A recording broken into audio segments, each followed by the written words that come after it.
Bem, é o seguinte,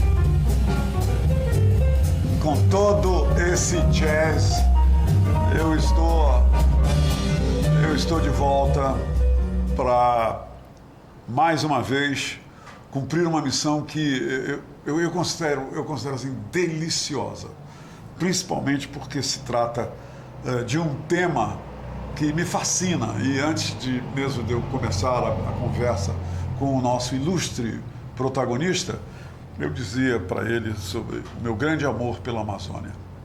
O meu grande amor, e eu acho que é um privilégio eu viver, eu levar a minha vida no meio do maior jardim botânico da Terra, com tanta gente fascinante. É realmente a orientação dessa nossa conversa de hoje é fascinante. E eu gostaria muito que vocês ficassem com a gente do começo ao fim. Sabe por quê? Porque nunca é demais a gente ouvir sobre a Amazônia, ouvir sobre o que estão desenvolvendo, orientados pelo amor pela Amazônia. E isso aí é algo que contagia e deve necessariamente ser espalhado pelo mundo. É o nosso amor pela Amazônia. Porque só através do amor pela Amazônia nós vamos poder defender e preservá-la. Bem, eu estou falando o que eu acho, tá? Sou eu falando, com o meu coração. E eu estou recebendo hoje, para conversar com a gente, aqui no nosso podcast, Pode Yes, Pode No, um jovem que eu acho que tudo que ele faz em termos da sua expertise, da sua dedicação, das suas orientações pela natureza, na natureza, tudo que ele faz é movido por um grande amor. Eu estou falando do Belmont Viga. É interessante porque o Belmont Viga, vocês já estão vendo ele aqui agora, né? Ele estava aí tiraram, agora ele vai voltar. Tá aí o Belmont, tá vendo? Esse jovem, ele é ativista sustentável na Amazônia, é desenvolvedor humano, ele é líder em sustentabilidade regenerativa e é um dos principais nomes da nova geração de líderes brasileiros comprometidos com o desenvolvimento humano integral e a transformação socioambiental da Amazônia. Eu acho que isso é um CV maravilhoso, maravilhoso. E a partir de agora eu vou conversar com ele sobre um projeto chamado Guardiões da Amazônia. Sintam só o nome desse projeto, Guardiões da Amazônia. Mas esse projeto é dentre muitos outros, mais de 20 projetos que ele já implementou, já divulgou, está divulgando em mais de 12 cidades. Não é legal isso? E pela primeira vez ele vem aqui conversar com a gente sobre isso. Belmont Viga, seja mil vezes bem-vindo à nossa conversa de hoje. Eu te agradeço assim, toda a recepção, essa bela recepção já no começo, com esse jazz, com essas palmas, então, e mais do que com jazz e com as palmas, com essa introdução falando de Amazônia, falando desse amor pela Amazônia, me sinto já em casa. Que bacana, você está em casa. Belmont, me diz uma coisa, eu me lembro que em todos os grandes projetos que deram certo ao longo da minha vida, que eu observei, que eu acompanhei, tudo abrangeu, primeiramente, as crianças, os jovens. Aí o projeto deu certo. Eu tenho, por exemplo, o projeto, ninguém usava o cinto ao dirigir. Aí, de repente, as professoras começaram a falar com as crianças começaram a dizer para o pai, para a mãe, tem que colocar o cinto, tem que colocar. Aí vieram as leis, mas eu sei que o começo foi esse. Quando tu falas da Amazônia, em guardar a Amazônia, proteger, quando tu falas de um projeto que tem como título Guardiões da Amazônia, o foco é voltado de maneira incisiva para os jovens. Sem dúvida. Eu acho que se a gente quer fortalecer ou criar cultura, independentemente do que seja essa cultura, aqui a gente está falando de uma cultura de sustentabilidade, no caso. Mas antes aí você estava falando da cultura de cuidado no trânsito, de responsabilidade no trânsito. Seja qual for essa cultura, o jovem ele precisa ser a peça-chave, o agente multiplicador. Porque como você já veio explicando, esse jovem ele já cresce com essa mentalidade, ele tendo acesso a esse conteúdo, tendo esse estímulo para fazer acontecer de determinada forma. Esse jovem, depois que ele compreende a importância disso, ele começa a disseminar para os seus amigos, ele começa a disseminar para o seu grupo e ele começa a disseminar na sua família. Então, muitas vezes, mudar o comportamento até de um adulto é mais difícil do que o jovem. Mas com esse jovem que está ali dentro daquela casa, falando, mostrando e muitas vezes tendo esse tato, esse carinho nessa comunicação, a gente consegue chegar inclusive nos adultos. E para falar de novas lideranças, não tem como, quer dizer, tem como, mas para você acelerar novas lideranças, nada melhor do que você já ir construindo essa mentalidade com o jovem. E aí, voltando para esse termo e para os objetivos do projeto Guardiões da Amazônia, hoje o planeta inteiro fala de Amazônia. O planeta inteiro fala de Amazônia e fala de Amazônia por conta de sustentabilidade e todos os seus fatores derivados daí. Porém, nós amazônidas ainda não nos damos conta de onde estamos e por que estamos. Como vamos trazer lideranças de fato conscientes da importância e do poder de onde estamos? Quando eu estou falando poder, não estou falando poder econômico, eu estou falando de, que nem você falou, desse jardim botânico, mas desse desenvolvimento que não se trata mais só para os amazônidas, se trata de um desenvolvimento e de uma conservação em âmbito planetário. Se esse jovem amazônida, ele não está crescendo ainda, em larga escala eu estou falando, com esses estímulos para ele criar esse olhar, para ele desenvolver esse olhar.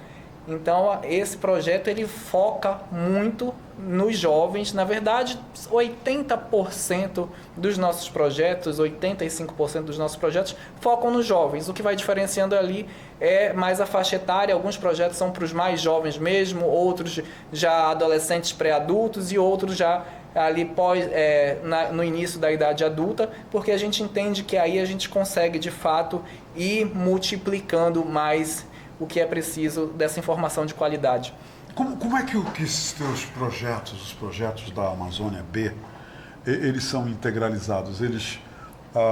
De que forma vocês atravessam, o conhecimento, a motivação para direcionar o jovem ao amor às causas, às defesas e tudo mais envolvendo a Amazônia? Eu vejo que hoje a educação, para ela conectar com esse jovem, ele precisa se sentir pertencente, ele precisa entender de uma forma prática o porquê daquilo. Então, além da teoria, é essa contextualização do porquê aquilo. Por que eu vou falar de sustentabilidade com um jovem, às vezes, de 12, de 15, de 18 anos? Ele precisa entender o que é essa sustentabilidade de forma prática no dia a dia dele. Não adianta só eu falar que daqui a pouco ele vai receber o planeta, vai receber de qual forma. Mas o que já está mudando no dia a dia dele? Então, toda a nossa instrução, todo o nosso direcionamento ali com os profissionais, com os professores, educadores que estão dentro do projeto, é sempre para, de fato, a gente levar esse jovem de uma forma prática para qualquer oficina, para qualquer workshop, para qualquer conteúdo que ele esteja recebendo. Ele precisa entender aquilo para virar a chave dele, para ele perceber que é importante, quando ele associa com alguma coisa prática no dia a dia dele. Por exemplo, como falar só do lixo?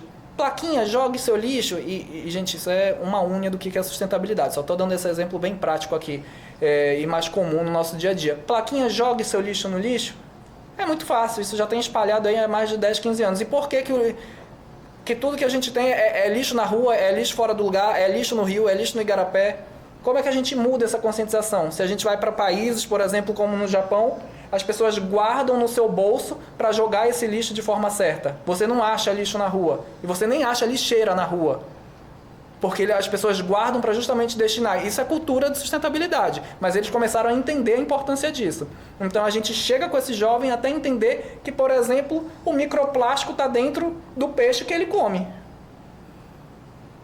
claro, de uma forma mais lúdica, de uma forma toda ilustrativa, para que ele possa entender que, por exemplo, se ele não tem cuidado, se ele já não começa a ter esse olhar de autorresponsabilidade desde jovem, para cuidar da garrafinha que às vezes brincando ele joga ali, que essa garrafinha, através de microplásticos, ela vai voltar, né, nessa cadeia destrutiva até parar dentro da casa dele.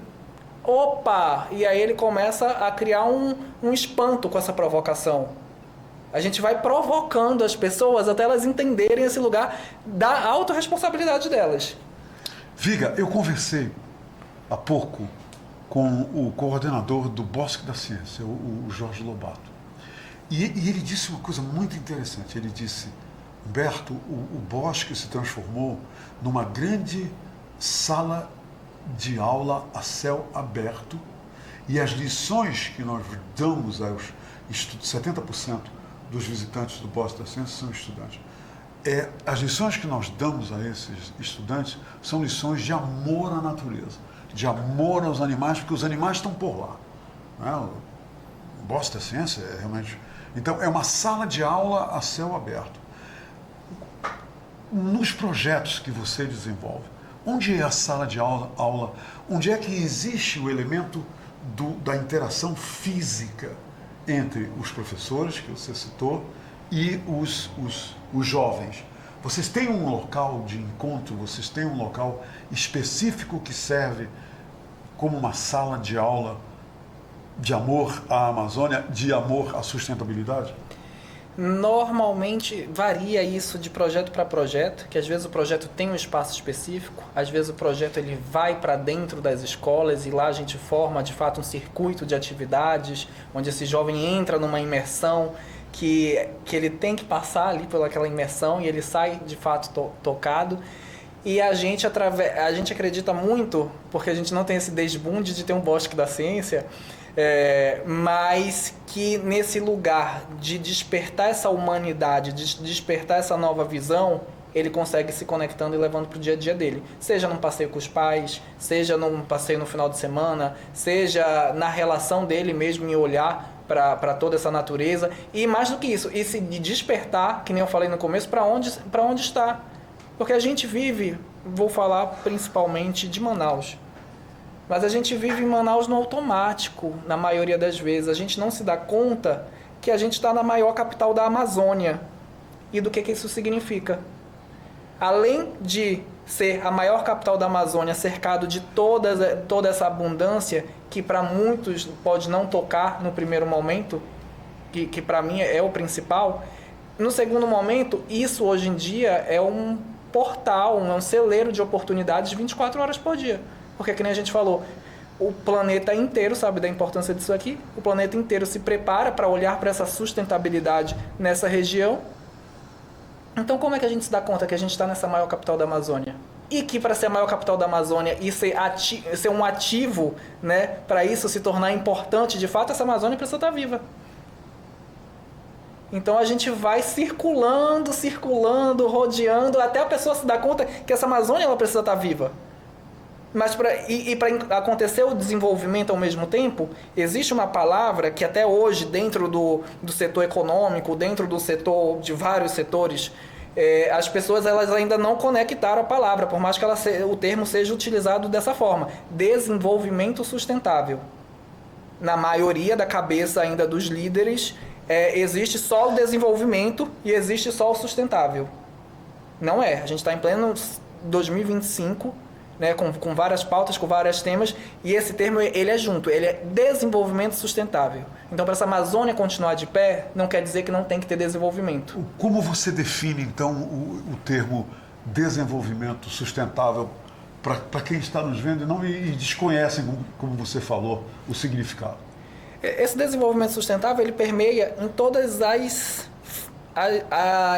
áreas da nossa vida. Esse é o ponto de partida. Então, primeiramente, a base dele é os recursos naturais. Eu falo recursos naturais porque é uma linguagem mais apropriada para o dia a dia. Mas é em relação ao meio ambiente, né? Que muita gente começou a ter meio que fobia, né? Meio ambiente, recurso natural, para ficar mais bonitinho então. A base de todo esse desenvolvimento sustentável é o meio ambiente. é o recurso natural. Por quê? Porque é desse recurso natural que vem a vida e o desenvolvimento da sociedade. O que é que envolve esse desenvolvimento em sociedade? Envolve mobilidade urbana, desenvolvimento urbano, envolve saúde e bem-estar, envolve educação de qualidade, envolve cidades sustentáveis, envolve eficiência energética, envolve mobilidade urbana, envolve transporte público, que tudo isso aí vai pegando uma cadeia, envolve indústria, inovação e tecnologia, que tudo isso vai pegando toda a cadeia do nosso dia a dia. O que a gente faz dentro dessa cadeia do nosso dia a dia é implementar essa visão de como eu crio uma eficiência para mitigar impacto nesses recursos naturais. A gente não se dá conta, quando está só nessa esfera aqui, que tudo vem desses recursos naturais. Então, anualmente, e a gente vem batendo recordes negativos já anualmente, para a gente consumir alimento para 8 bilhões de pessoas, vestimentas para 8 bilhões de pessoas, energia para 8 bilhões de pessoas, transporte para 8 bilhões de pessoas, construção civil para 8 bilhões de pessoas, tudo isso vem do recurso natural. E a maioria, boa parte da população hoje ainda insiste em dizer que é mimimi olhar para o recurso natural. Mas se acaba o recurso natural, como é que faz? Vai virar um deserto? Ninguém sobrevive num deserto. Então, essa mitigação de impacto desses recursos naturais e essa eficiência nesses recursos naturais, que envolve todos os setores da nossa sociedade, é que tem que ser estimulado a olhar. E mais do que estimulado a olhar, que primeiro precisa olhar, é executar. A partir disso, a gente consegue começar a criar uma roda mais harmônica. Por que uma roda mais harmônica? Porque há vários anos existem estudos que o planeta tem capacidade para produzir anualmente X demanda de consumo durante um ano. E há mais de 4, 5, sei lá, ou quase uma década, na verdade, quando chega julho e agosto, a gente já bateu o número do que a gente poderia utilizar de recurso natural. Olha. E isso vai continuar, porque a tendência é que até 2032 a gente chegue a 10 bilhões de pessoas. E cada vez menos a gente consegue se organizar coletivamente. Viga, me diz uma coisa. Você citou a questão do lixo no Japão, né? Que as pessoas levam no bolso o lixo. E aqui na nossa cidade, eu já conversei também. Eu estou passando para ti a experiência que eu tenho como morador de Manaus. Uma coisa que eu vejo todos os dias em Manaus, me deslocando, são as lixeiras viciadas. Isso aqui, a gente passa, é a coisa mais fácil do mundo para a gente ver. Vocês já conseguiram levar o projeto para escolas municipais, para escolas estaduais? Porque quem joga o lixo nos igarapés, quem joga o lixo nas lixeiras viciadas, isso aí já é produtos de números produzidos por levantamentos. São justamente essas famílias que moram na periferia, famílias que tem como uma cultura jogar o lixo no igarapé, jogar o lixo na lixeira viciada. O projeto Guardiões da Amazônia, ele é um projeto que ele é nômade, ele vai nas escolas, ele vai nas empresas. E o que eu estou entendendo assim, é preciso que haja uma contratação, eu estou usando a palavra, para que vocês possam ir e se envolver. E quando vocês estão nas escolas, tem um tempo de dias, de semanas, para vocês aplicarem todos esses conhecimentos que vocês reúnem há tantos anos? Sim, alcançamos todos não, né? Espero uma hora poder falar todos. Mas alcançamos essas escolas, então o projeto hoje ele já passou, por exemplo, por 4 cidades esse ano, então onde a gente foi em algumas escolas em Manacapuru, algumas escolas em Codajás. Todas cidades do Amazonas, né? Ainda não, a gente está na 4ª. Não quero dizer, mas todas localizadas? Todas localizadas no Amazonas. No Amazonas. Fomos em Anori, algumas escolas do Anori, estamos agora na fase Manaus, e então, ao todo, já foram aproximadamente 7 mil jovens atendidos e até final do ano aproximadamente 9 mil jovens serão atendidos, que vai dar ali na faixa de 25 a 35 escolas, de cabeça eu não sei o número exato Olha agora. só. E mais de 500 professores também. Onde Quer dizer, a gente... vocês foram primeiro no interior, aí migraram para Manaus. Exatamente. Quer dizer, fizeram uma viagem ao contrário. A viagem ao contrário. Olha. E fazendo workshop para os professores, porque muitas vezes o que falta da matéria ali do dia a dia é o professor só conectar o olhar dele para levar matérias que podem encaixar dentro desse tema Mas aí já é o quê? O treinamento para professores? Já é um treinamento, justamente. Tem uma educadora, Olinda Marinho, que ela leva esse workshop para os professores, e a gente já atendeu aproximadamente 500 professores com esse workshop, que é justamente para quando a gente sai das escolas, para que esse conhecimento ele fique dentro das escolas. E todas essas escolas que a gente passa, depois da gente fazer as oficinas, fazer os workshops, fazer as atividades ali dentro da escola, a gente deixa um convite bem simples, bem prático, a gente deixa uma coletora linda lá, só para o aluno cuidar pelo menos do plástico dele. Nossa, é simples mesmo. Porque se a gente não faz nem o simples bem feito, imagina o complexo. Então o convite é para que a gente possa olhar mesmo para as nossas pequenas atitudes no dia a dia. Se eu der conta de cuidar do meu plástico, eu posso começar a pensar em dar conta de cuidar de uma empresa, de uma indústria, de uma cidade, de um bairro. E esse é o objetivo. Né? E esse é o objetivo. É justamente criar esses novos líderes, fortalecer esses novos líderes. Que coisa interessante. Explica para mim, para eu entender bem melhor. O que é o líder, esses líderes que você está falando? Quem são essas pessoas? São pessoas que possam despertar essa autorresponsabilidade, né? Ser um cidadão mais consciente. A gente começa ali estimulando o jovem a criar esse olhar. Quando eu falo de autorresponsabilidade, é olhar para suas ações no dia a dia. Porque se eu olho para a minha ação na minha vida como um todo, na minha vida de forma integral, inclusive para o lixo que eu consumo, o que eu consumo, por que eu consumo, a marca que eu consumo, eu já posso estar fazendo minha parte.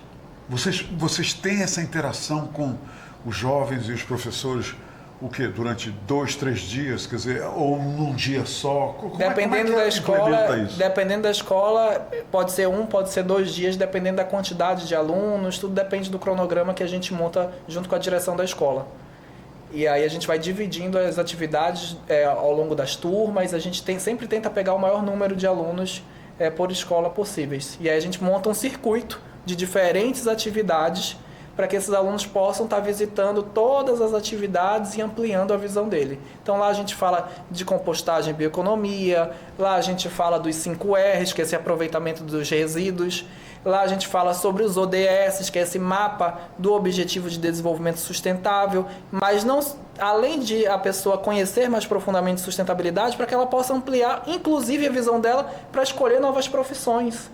Que nem a gente falou ainda agora, a gente é cercado de oportunidades 24 horas por dia, e uma das principais, das grandes janelas que gera oportunidade é esse tema sustentabilidade. Mas como eu, jovem, vou escolher alguma profissão sustentável se eu nem sei o que é sustentabilidade? As pessoas lá fora já sabem, e elas aproveitam a oportunidade e está tudo certo. Agora, como é que eu começo a me preparar para isso? Eu não tenho nenhuma usina solar de referência em uma cidade que tem sol 365 dias no ano. Como é que eu vou saber o que é uma usina solar? Como é que eu vou saber o que é eficiência energética? Para eu ser um engenheiro, para construir alguma tecnologia para diminuir o impacto na energia elétrica, como é que eu sou estimulado para isso?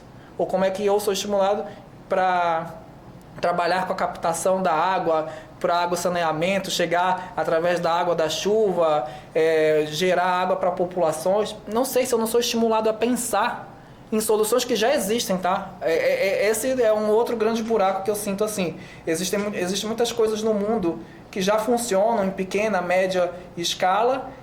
Quando a gente desperta ainda para entender que isso é palpável, a gente ainda quer inventar a roda. Ninguém precisa inventar a roda. Eu não estou falando de assuntos que são daqui a 10, 20 anos. Eu estou falando de coisas, soluções, tecnologias e direcionamentos que já são aplicados no mundo.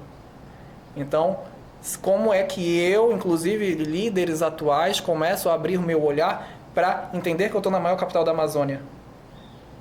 Eu, através de diálogos, público-privado, consigo facilitar tecnologias para chegar aqui rapidinho.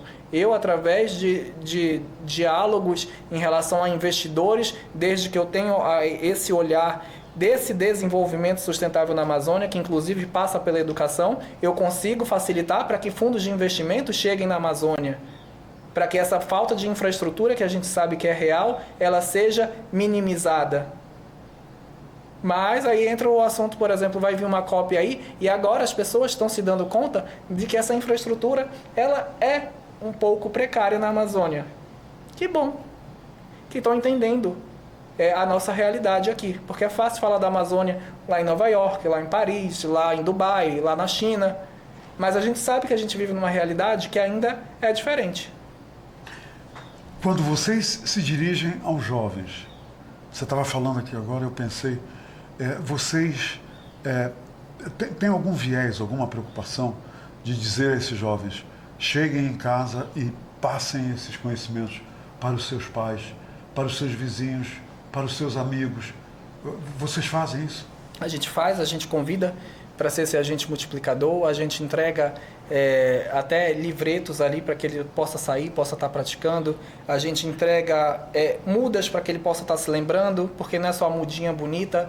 Quando a gente entrega uma muda para a pessoa, a gente fala da vida no solo, a gente fala da alimentação que vem através da vida nesse solo, a gente fala desse desenvolvimento de uma série de plantas que geram esses recursos naturais para a gente estar fazendo. A gente fala sobre a transição climática, que inclusive cidades mais arborizadas tendem a sofrer menos do que a gente.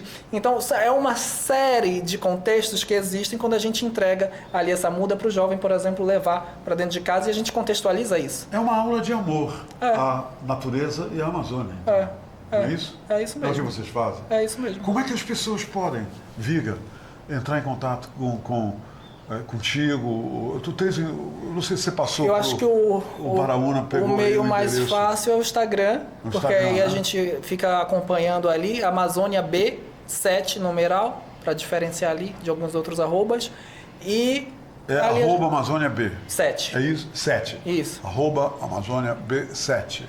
E ali tem um pouquinho de todos os nossos projetos, e aí pode entrar em contato diretamente com a gente. Tem pessoas que entram em contato para ser voluntárias, está ótimo. Tem pessoas. Possível isso também? É possível também. Muito legal. Tem pessoas que entram em contato para estarem visitando o projeto. Tem empresas que entram em contato para estar ajudando com o projeto. Vocês têm um lugar físico, então, onde abriga todo o início, o desenvolvimento das atividades? Existe. Muito bem.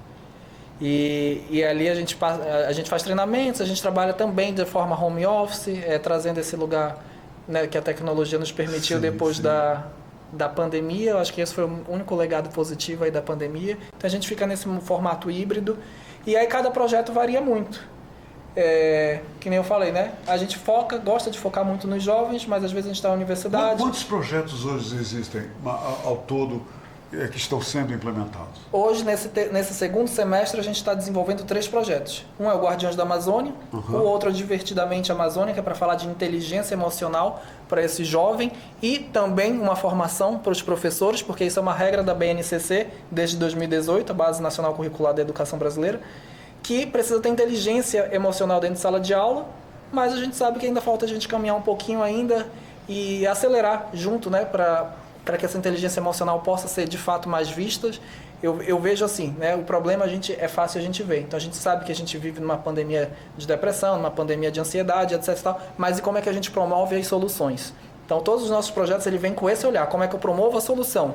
Como é que eu levo estímulos, provocações para que as pessoas saiam do problema. Né? O problema a gente sabe que existe. Então, esse lugar do Divertidamente Amazônia, ele vem proporcionar essa fórmula, né, mágica aí, que se chama inteligência emocional, para a gente ir trabalhando essa saúde, bem-estar, junto com os jovens e com os professores. E tem o Inova Amazônia, que vai estar nas 3 maiores capitais da Amazônia, vai estar em Boa Vista, Belém e Manaus. Esse ano ainda? Esse ano ainda.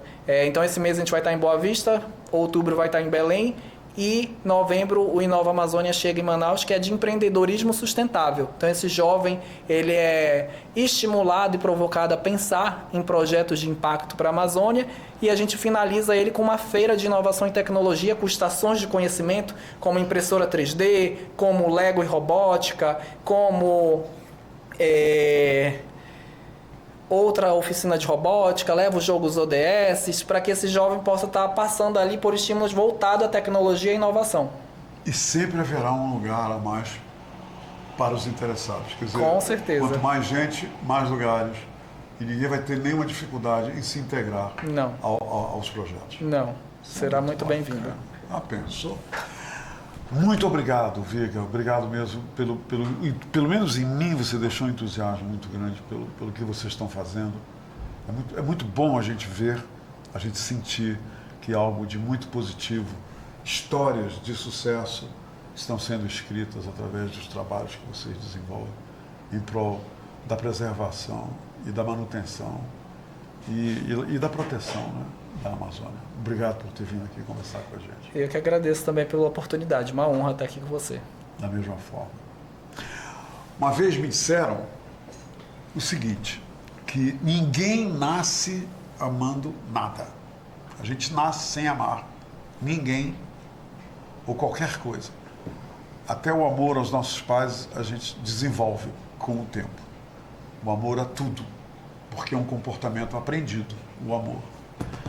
Eu estou torcendo aqui para que você, a partir de todas essas revelações que o Viga acabou de fazer para a gente, você se estimule a desenvolver o seu amor. Um amor que você já tem pelas pessoas, por tudo, mas também pela natureza, ok? Pelo nosso meio ambiente. Até a próxima.